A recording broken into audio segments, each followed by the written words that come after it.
तो नमस्कार दोस्तों, स्वागत है आपका अपने यूट्यूब चैनल पे। मेरा नाम है संदीप, आप देख रहे हैं संदीप नैन ब्लॉग्स। आज की वीडियो बहुत खास होने वाली है। जी हाँ, आज की वीडियो होने वाली है उस वैकेंसी को लेकर जिसके लिए काफ़ी लोग इंतज़ार कर रहे थे। जी हाँ, दिल्ली मोहल्ला क्लिनिक की वैकेंसी आउट हो चुकी है, जिसमें 1000 वैकेंसी मोहल्ला क्लिनिक को चलाने के लिए निकाली गई है, जिसमें फार्मासिस्ट और MCA यानी कि मोहल्ला क्लिनिक असिस्टेंट। जी हाँ, इन दो लोगों का रोल बहुत अहम होता है मोहल्ला क्लिनिक को चलाने के लिए। तो जिस उसके लिए अभी अभी डिटेल्ड एडवर्टाइजमेंट इशू हो गई है, जिसके लिए आपको पूरी PDF मेरे पास है। मैं ये आपको डिस्क्रिप्शन बॉक्स में भी दे दूँगा, जहाँ से आप इसे डाउनलोड कर सकते हैं। इस फॉर्म को कैसे भरना है, क्या डिटेल्स है, पूरी वीडियो देखते रहिए लास्ट तक। मैं उसमें आपको बताऊँगा क्या क्या एग्ज़ाम में आने वाला है, किस टाइप का सिलेबस होगा। बिल्कुल आसान भाषा में, आपको समझने में भी आसानी होगी, बिल्कुल भी कोई दिक्कत नहीं होगी। सबसे पहले हम स्क्रीन पे आ जाते हैं। स्क्रीन के सामने हमको सबसे पहले directorate general of health services यानी कि DGHS की नोटिफिकेशन आया हुआ है, जिसमें हमने सामने state.amc.delhi.@gmail.com की वेबसाइट ईमेल ID दे रखी है। इस एप्लीकेशन की ओपनिंग डेट है वो है 13 अप्रैल 2022। जी हाँ, 13 अप्रैल 2022 को ही इसकी वेबसाइट ओपन हो जाएगी, जहाँ से आप अप्लाई करके इसे फिल कर सकते हैं। उसकी क्लोजिंग डेट है 30 अप्रैल 2022, यानी कि ये बिल्कुल आपका 16 से 17 दिन आप इसके लिए बिल्कुल अप्लाई कर सकते हो। जो इसका जो एग्ज़ामिनेशन होगा, उसके लिए जो एडमिट कार्ड है वो आपको अगले महीने ही 16 मई को आप वेबसाइट से इशू हो जाएगा, जिसे आप डाउनलोड करके आपका एग्ज़ाम होगा। तो इसके बारे में जो क्वालिफ़िकेशन, जो पोस्ट रिगार्डिंग दी गई है वो मैं आपको क्लियर कर दूँ। जो सबसे पहली पोस्ट है फार्मासिस्ट की। फार्मासिस्ट के लिए डिप्लोमा इन फार्मेसी, जी हाँ, डिप्लोमा इन फार्मेसी या फिर बैचलर ऑफ फार्मेसी होना चाहिए आपके पास, और रजिस्ट्रेशन होना चाहिए DPC से यानी कि दिल्ली फार्मेसी काउंसिल से आपका रजिस्ट्रेशन होना चाहिए, तभी आप इसके लिए अप्लाई कर सकते हैं। फार्मासिस्ट का यहाँ पर जो मेन काम है, स्टॉक को मेंटेन करना, इंडेंट को लेके आना, मेडिसिन सप्लाई करना, पेशेंट को भी मेडिसिन समझाना और सही से डिस्ट्रीब्यूट करना। और यहाँ पे हमारे लिए जो दूसरी पोस्ट निकाली गई है वो है मोहल्ला क्लिनिक असिस्टेंट की। जी हाँ, मोहल्ला क्लिनिक असिस्टेंट, जिनके पास मोहल्ला क्लिनिक की पूरी जिम्मेदारी, सारे रिकॉर्ड्स तैयार करना तथा ब्लड सैंपल लेना तथा पेशेंट का रजिस्ट्रेशन करना तथा उनके गाइडेंस देना डॉक्टर के एब्सेंस में या डॉक्टर के रहते हुए, सब कुछ जो संभालना होता है वो मोहल्ला क्लिनिक असिस्टेंट के अंडर आता है, जिसे हम शॉर्ट में MCA भी कहा जाता है। तो इसके लिए सबसे पहली जो इन्होंने प्राथमिकता दे रखी है, जैसे ANM का कोर्स कंप्लीट होना चाहिए या इसके इक्विवेलेंट होना चाहिए, और DNC से इनको रजिस्टर्ड होना चाहिए यानी कि दिल्ली नर्सिंग काउंसिल से। अगर रजिस्टर्ड है तो आप बिल्कुल इसके लिए क्वालिफाई हैं और आप इसका एग्ज़ाम दे सकते हैं। तो रेमुनरेशन की बात करें तो फार्मासिस्ट को आपको मिलेंगे 72 रुपीज़ पर patient with minimum assured guarantee of 75% per day to be calculated on the monthly basis. इसका मतलब है अगर आपके डेली 100 पेशेंट आ रहे हैं तो आपको 12 × 100 यानी कि 1200 रुपये पर डे के हिसाब से आपको मिल जाएगा। और यहाँ पे एक बात कही है 75%।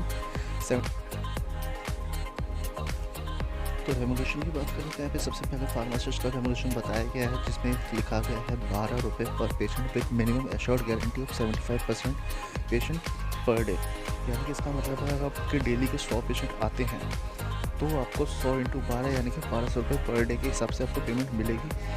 और यहाँ पे एक कंफ्यूजन रहता है, मिनिमम 75 से अगर 60 पेशेंट आए तो हमें 60 के हिसाब से मिलेंगे या 75 के हिसाब से मिलेंगे। तो यहाँ पे एक लाइन लिखी हुई है calculated on the monthly basis. इसका मतलब साफ है, अगर आपने पूरे महीने में 20 दिन काम किया तो उसको 75 से मल्टीप्लाई किया जाएगा। उसके बाद जो अमाउंट आएगा उसमें आपको देखा जाएगा से टोटल पेशेंट आपने कितने कवर किए।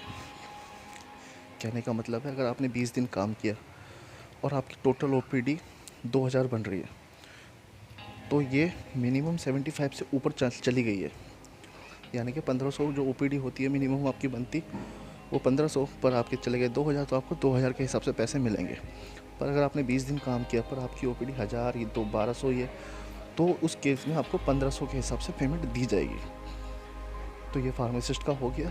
अगले नंबर पे है मोहल्ला क्लिनिक असिस्टेंट यानी कि MCA।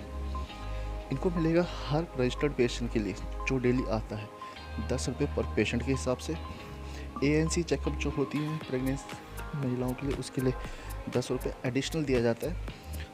और जो जितने ब्लड सैंपल होते हैं हर पेशेंट के 10 रुपये के हिसाब से एडिशनल दिया जाता है। अगर किसी को इंजेक्शन लगाया जाता है, इम्यूनाइजेशन होगा, तो उसका 10 रुपये हर पेशेंट के हिसाब से अलग से डिस्ट्रीब्यूट किया जाएगा। और इनके लिए भी मिनिमम 75 पेशेंट पर डे की एश्योर्ड गारंटी दी जाती है। तो एडवर्टाइजमेंट में जब अगर आगे जाते हैं तो आगे हमें सबसे पहले मिलता है एज लिमिट। एज लिमिट यानी कि फार्मासिस्ट की है 20 साल से लेकर 50 साल तक, और मोहल्ला क्लिनिक असिस्टेंट की भी है 20 साल से लेकर 50 साल। चौथे नंबर पे आ जाए तो इसके बारे में दे रखा है fees, application fees, mode of payment. तो यहाँ पे मैं आपको एक बात क्लियर कर दूँ, इससे पहले जब 2018 में वैकेंसी निकली थी तब इसकी कुछ भी फ़ीस नहीं थी। पर जब से मोहल्ला क्लिनिक का विस्तार हो रहा है, ज़्यादा से ज़्यादा मोहल्ला क्लिनिक खोले जा रहे हैं, तो इसलिए इसमें फ़ीस लगा दी गई है। जी हाँ, 1500 रुपये फ़ीस है जो आपको ऑनलाइन पेमेंट करनी पड़ेगी, और इसमें किसी प्रकार की कोई छूट किसी कैटेगरी के हिसाब से नहीं है। मोड ऑफ सिलेक्शन क्या है? ऑनलाइन रिटन एग्जामिनेशन होगा ऑब्जेक्टिव टाइप यानी कि मल्टीपल टाइप। उसमें जो मेरिट बनेगी उसके हिसाब से ही सबकी भर्ती ली जाएगी। इसमें सिलेबस है 80% तो है एसेंशियल क्वालिफिकेशन, और जनरल अवेयरनेस और कंप्यूटर बेसिक के हैं 20% क्वेश्चन। यानी अगर फार्मासिस्ट के लिए अप्लाई कर रहे हैं तो फार्मासिस्ट कोर्स से जुड़े हुए जो से सवाल जो होंगे वो 80% होंगे, और जो 20% सवाल होंगे वो जनरल अवेयरनेस के बेसिक कंप्यूटर से जुड़े हुए सवाल होंगे। और रिजर्वेशन क्राइटेरिया की बात करें तो इसमें किसी प्रकार का कोई रिजर्वेशन नहीं है। किसी चीज़ के लिए मोहल्ला क्लिनिक में कोई रिजर्वेशन नहीं होता, ये सबके लिए बराबर है। इसमें किसी प्रकार का एज रिलैक्सेशन नहीं दिया जाता, क्योंकि स्टार्टिंग में ही बता दिया गया जब 20 साल से 50 साल तक की कैटेगरी में, तो इसमें कोई भी अप्लाई कर सकता है। यकीन मानिए, अगर जिसके पास क्वालिफिकेशन, एसेंशियल क्वालिफिकेशन कंप्लीट है और जो मापदंड इसमें दिए गए हैं उसके हिसाब से भी अगर वो क्वालिफाइड हैं तो बिल्कुल अप्लाई कर सकते, कोई दिक्कत वाली बात नहीं। और ये बता दूँ, ये जॉब ऐसी है दिल्ली में इस टाइम पे इससे बेस्ट जॉब कुछ हो नहीं सकती। आप मौज लेंगे बिल्कुल, जैसे एक शब्द कहा जाता है मौज की जॉब है, बिल्कुल ही मौज आ जाएगी। काम का ज़्यादा लोड है नहीं, और इज्जत तो अलग मिलती ही है बिल्कुल। तो आ जाते हैं डेट ऑफ एग्जामिनेशन पे। तो इसकी जो डेट ऑफ एग्जामिनेशन है 16 मई 2022, और ये आपको ईमेल से कंफर्म भी कर दी जाएगी, कोई दिक्कत वाली बात नहीं है। इसमें जो मेन क्राइटेरिया है वो किसी भी नॉर्मल जो जॉब्स होती हैं गवर्नमेंट की, उसमें जो होती है उसी के अनुसार है। Candidate must be citizen of India, ये तो होना ही है, और जो उसके जितने भी एसेंशियल क्वालिफिकेशन जो रिक्वायरमेंट है वो कंप्लीट होनी चाहिए। Closing date of online submission application के लिए 12 नंबर पॉइंट पे आ जाती है नो DA और DA नहीं होगा एग्जामिनेशन में पार्ट लेने के लिए, दोनों में से कुछ भी नहीं दिया जाएगा। और आगे बढ़े हमारे पास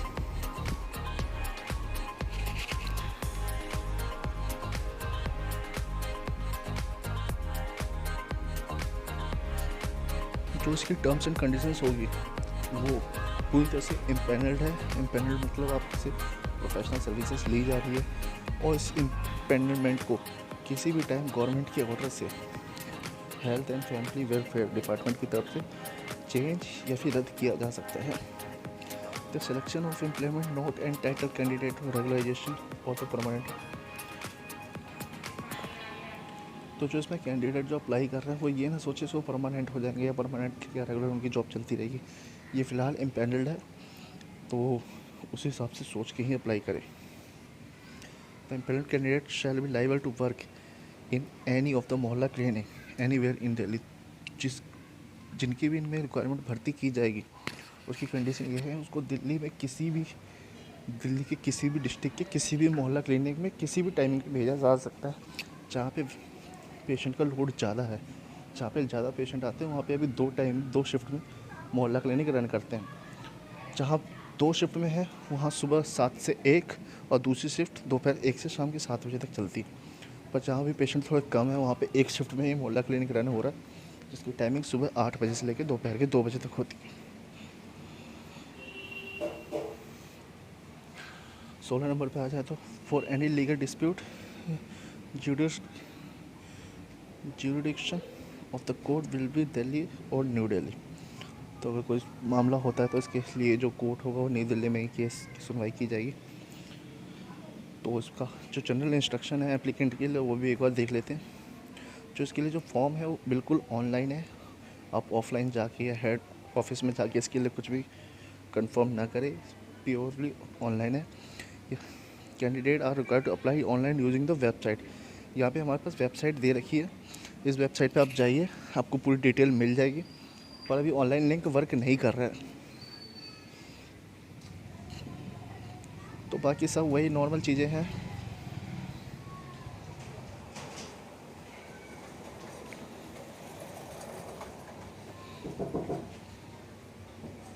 चार नंबर कॉलम में आ जाए तो आपको इसके लिए क्या क्या चाहिए, एक valid email ID, valid phone number, scan copy of document, और जो फ़ोटो है पासपोर्ट साइज़ वो 3 महीने से ज़्यादा पुरानी नहीं होनी चाहिए। सारी चीज़ें अपलोड करनी है, 10वीं की मार्कशीट अपलोड करनी है, डिग्री डिप्लोमा जो आपकी क्वालिफ़िकेशन से रिलेवेंट हो वो आपको अपलोड करना है, और जो एमसीए के लिए डीएनसी का सर्टिफिकेट और फार्मासिस्ट के लिए डीपीसी का सर्टिफिकेट अपलोड करना अनिवार्य है।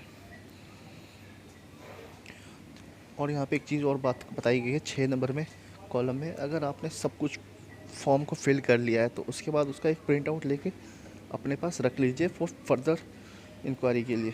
कभी कोई दिक्कत आ जाए तो उसमें आपको एप्लीकेशन नंबर से आप उसमें करेक्शन करवा सकते हैं। और जो आप प्रिंट निकालेंगे उसे आपको कहीं भी भेजने की ज़रूरत नहीं है, उसे बस अपने पास संभाल के रखिए। जो एडमिट कार्ड है, ई एडमिट कार्ड, वो भी आपको ईमेल के द्वारा सूचना मिल जाएगी, जिससे आप फिर बाद में वेबसाइट से जाके डाउनलोड कर सकते हैं। तो बाकी सब कुछ यही है, बाकी ज़्यादा तो कुछ ख़ास बातें हैं नहीं। मैं तो ये कहूँगा बहुत अच्छा है, आप एक बार ज़रूर अप्लाई कीजिए अगर आप इसके लिए क्वालिफ़िकेशन रखते हैं। तो इससे अच्छी जॉब आज के टाइम में वैसे ही दिल्ली क्या पूरे देश में जॉब की कमी है। अगर आप अप्लाई करते हैं तो मुझे लगता है आप आसानी से इसमें जॉब ले सकते हैं, क्योंकि अगर एक बार आप इसमें जॉब लग जाए तो आप तो कहेंगे मज़ा आ गया जी। और इसमें एक वैकेंसी और होती है MTW की, तो MTW की वैकेंसी भी अभी आने वाली है, तो जैसे उसकी वैकेंसी आती है तो उसके बारे में मैं आपको डिटेल में अपडेट कर दूँगा। तो ऐसी जानकारी के लिए चैनल को सब्सक्राइब कर लें। अगर वीडियो पसंद आई तो लाइक ज़रूर करें। अगर आपका इस वैकेंसी से जुड़ा हुआ कोई सवाल है तो कमेंट में पूछिए, मैं आपको बिल्कुल उसका जवाब दूंगा। और किस टाइप के क्वेश्चन पूछे जाते हैं वो भी मैं आपको बताने की पूरी कोशिश करूँगा। धन्यवाद।